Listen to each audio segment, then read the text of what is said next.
Welcome back to Garage86. Thanks for tuning in again if you're a frequent flyer. If not, thank you for tuning in the first place. Appreciate your eyes and your ears. If you like what you're seeing, please like, and I always appreciate a subscribe or a comment or a message. Anything to suggest what else you might want to see would be a great idea. This episode, I've had to reshoot the intro because my original plan didn't go to plan. So what I initially was going to do was change the Japanese rear view mirror to one of the American versions of the auto dimming mirror, so that if there's lights coming from behind, then it just dims it so that you don't get blinded by traffic behind you. I used to have it on the MX-5 and it was a nice thing to have, so I was going to do it to this. I'd gone to the effort of buying a loom insert that went into the A-pillar and then up above the headliner, which has the right connector to be able to use the connection that the standard mirror comes with in the States. But then I noticed that there's 2 pins missing in the lower part. So I've had to kind of scrap that idea. So that was a change of plan, and instead I have fitted the armrest in the centre of the car. Took it out the car to make it a little more in depth, a bit easier to see rather than faffing around everything on the inside with like a little tripod and a light. So hopefully it's a good watch, and yeah, I appreciate you spending some time. So thanks, and I'll crack on with the armrest. I don't know about you, but it annoys me and I'm not even driving it. So I'm going to have to take a look at this next. This area here. Now, even just sitting here, that's not comfortable.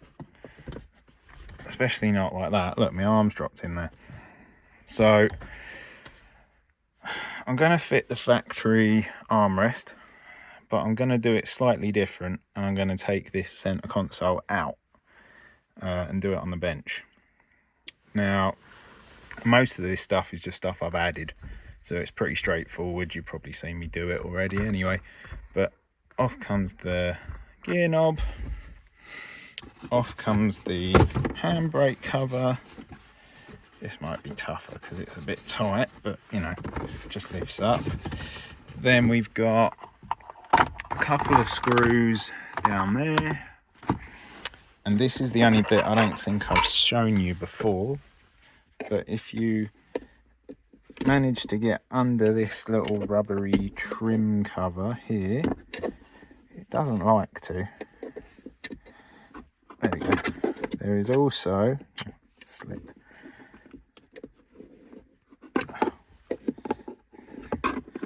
There is also a couple of screws. So these ones just ping off down the side here, and this one, and then those 2 screws down there, and those 2 screws in there, and then I'll have it out and I'll set about putting the new armrest holder on. Thought I'd better just update. So those screws are out. That's loose at the back, loose at the front-ish when I slide it backwards. But then I found these 2 as well, just under the floor. Well, sorry, under the gear shift gator when I pulled that out. So take those 2 out.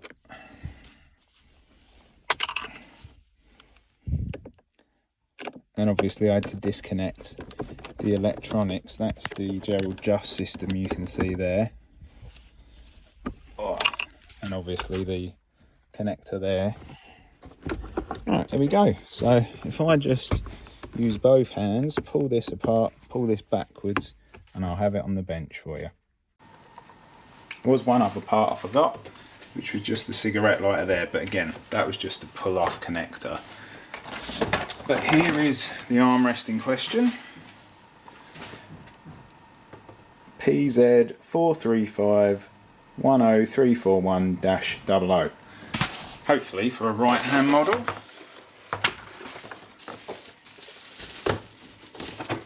here we go, into the video. Thanks for watching. Wait, no, hang on. So, here it is. And it's just going to sit on there something like that. Just for a bit of extra support when you're sitting in your garage and you're not driving your car. And then that does, of course, open up as well to reveal all the bits that would normally be under there. But what comes in the kit, as it is a Toyota part, is you've got all your fixings here. You've got your exquisitely large booklet, which tells you how to get to this stage. Have I got those pages at the back? There we go. And it even gives you the printouts at the back so that you can fit it right and left by the looks of it. So let me get this out, get it stuck on, get it marked up, and I'll be back. I may have gone slightly overboard with the masking tape, but I just wanted to be sure. And then when I sit this on top, it does seem to fall into place where that is. So I think I'm right. What I'm going to do is, it says to go round and punch all these holes just with a pick or something similar, so I'm going to do that. But then I'm also going to go slightly over the top, and I'm going to put a 2mm pilot hole through each one of these ones, so that I can take the template off and I know where they've got to go.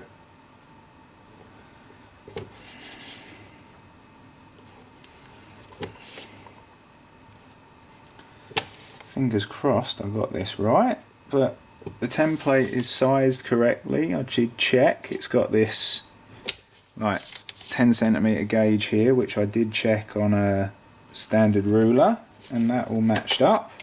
Right, so that's that. Now, pilot holes. One, I think there's 13 in total. Two.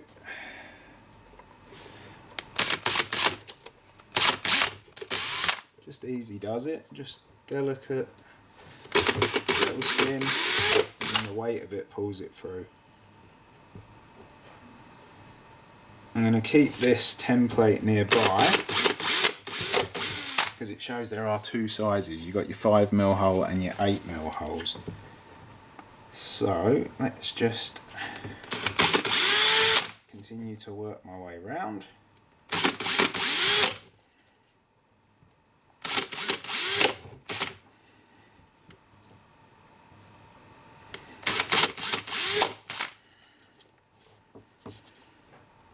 Oh, missed one.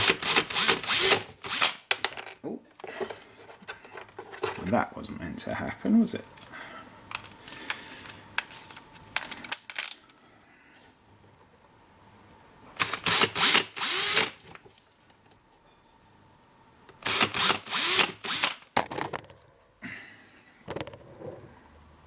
Stream close up, sorry about that, should have warned you. Right, so that is all of those holes pre-drilled with a 2mm. Switch up to the 5mm next. I'm just going to leave the template on so I know where they go.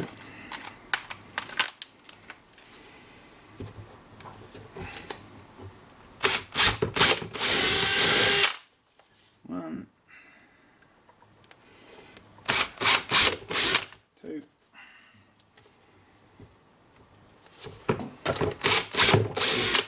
three. I'm going to stop counting.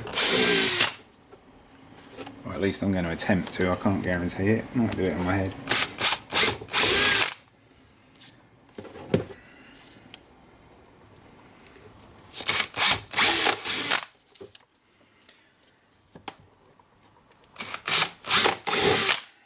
I could do these ones as well because these are 8mm, so they're going to step up from the 5 anyway.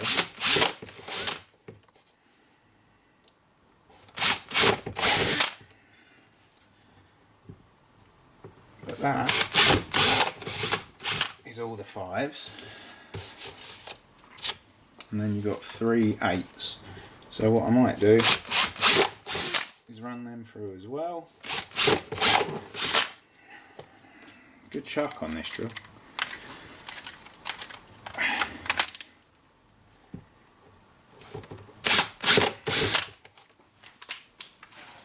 And then switch up to the 8mm. Just for those last 3 holes. But I'm going to take the template off it now.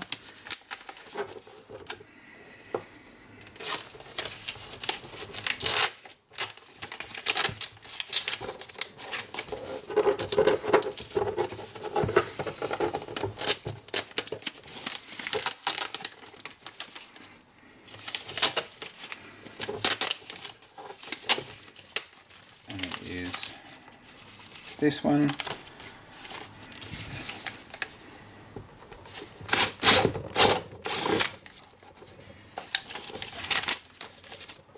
this one, and this one. And then let's just sit this on there and hopefully it should find where it wants to be.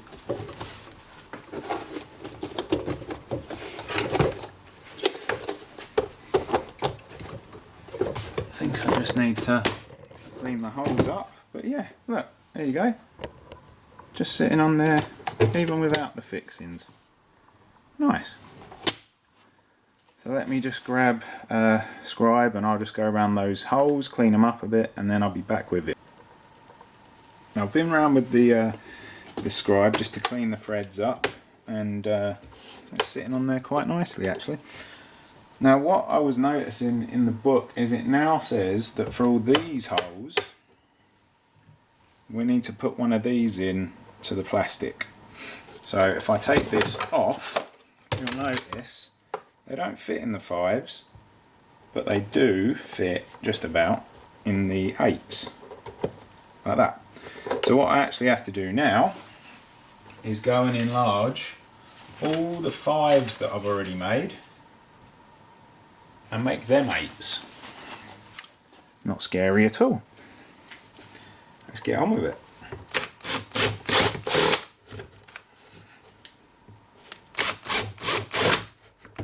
Try not to go too deep either.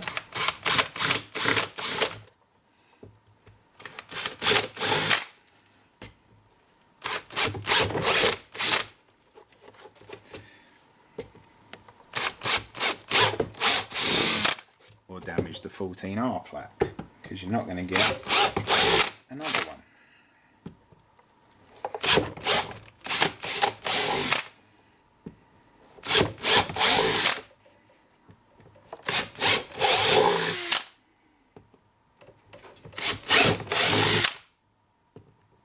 Right, I'll do the boring bit again and clean up those threads, and I'll show you how it all fits together. Now those are all done, mostly clean, so I've got to stick these little rubbers, hopefully they'll get in there. There we go, into there. 2 around the back. Oh. Come on, you can do it. The ones down this side.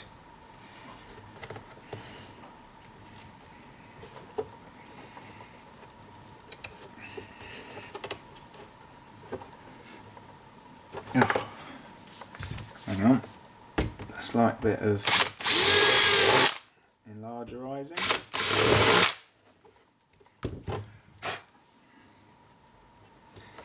There we go, gentle art of persuasion. One down the front.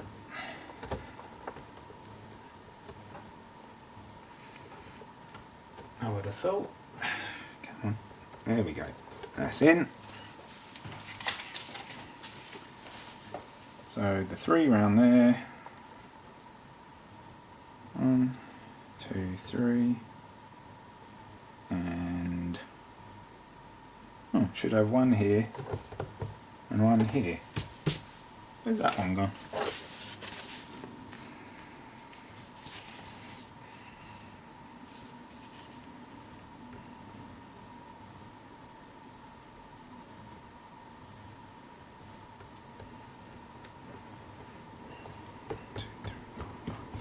So there's an 8th. Where is it? Probably rolled around somewhere, isn't it? Alright, let me find... Oh, there it is. Never mind. Abandon the search. Got it. So this one goes in here, like that.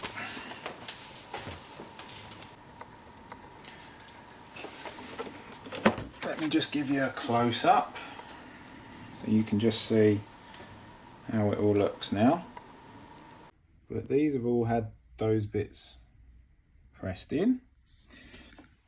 These 3 are your original holes for those bits to fit into, and these 2 here with the screw heads probably didn't need to be that large, but you know, you'll still hold them. They're just so that the screw heads can fit in.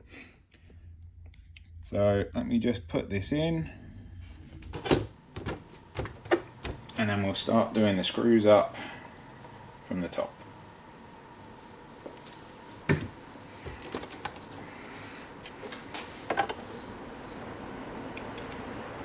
Now these are a Torx bit.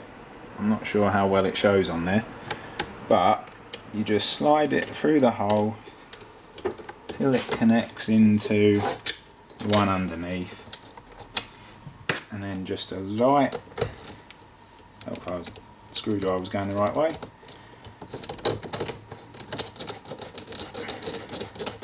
Doesn't have to be like a He-Man tightening. I'm just going to do them all loose. Just do a few around, not all next to each other, so that it takes the strain of it before tightening them up properly. And you can see that starts to pull down and take the shape of where it's going to sit.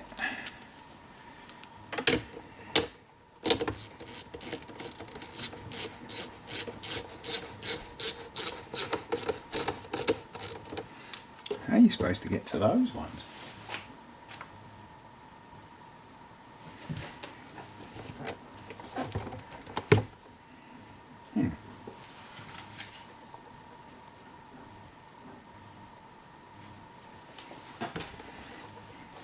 Suggest you should be able to, so let's give it a go.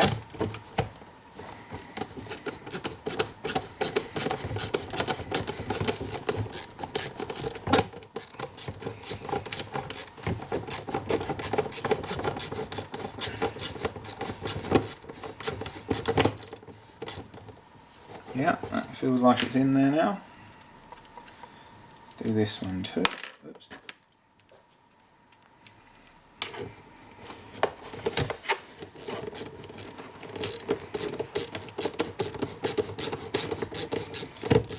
There we go. Finds its way eventually.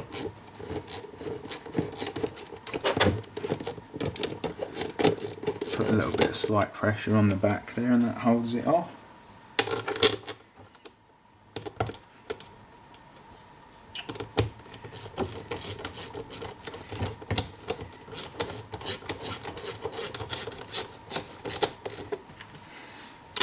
And in this one, and one in the front one just here, wherever it is. There. That's it.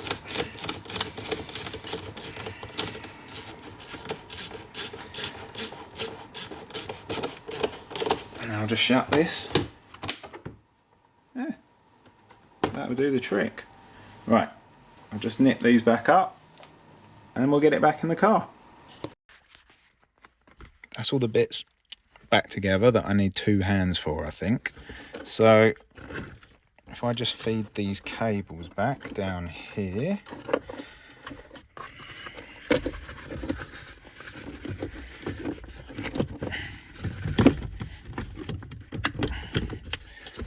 slip that down till it clicks. There we go, I think that's in. Neaten that up a bit. Of course I cut myself. What would I be?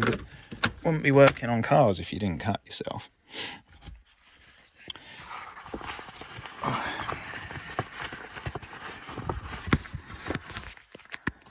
Let me swap over.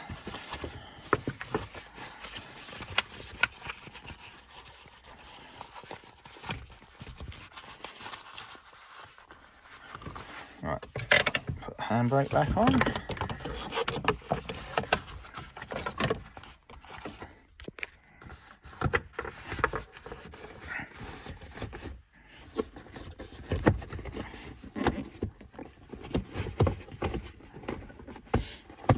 Right, that's that. And then the only fixings I still have are these ones in here.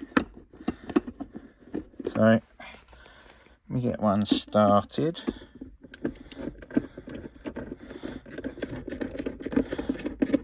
There we are. And the other one.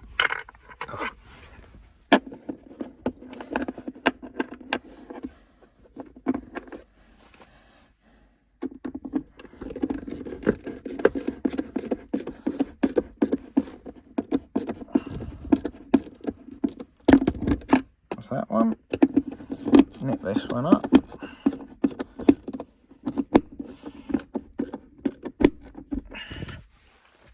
Put the non-slip cover back.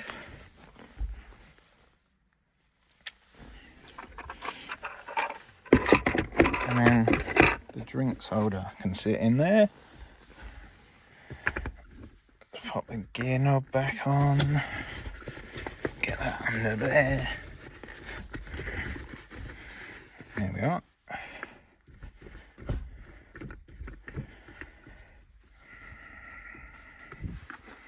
Make sure that's facing the right way. Where's neutral? There we go. And that is done. Far more comfortable. And you still got the cup holders. They're just even more awkward now if you want to access them while you're driving. But at least they're still in there.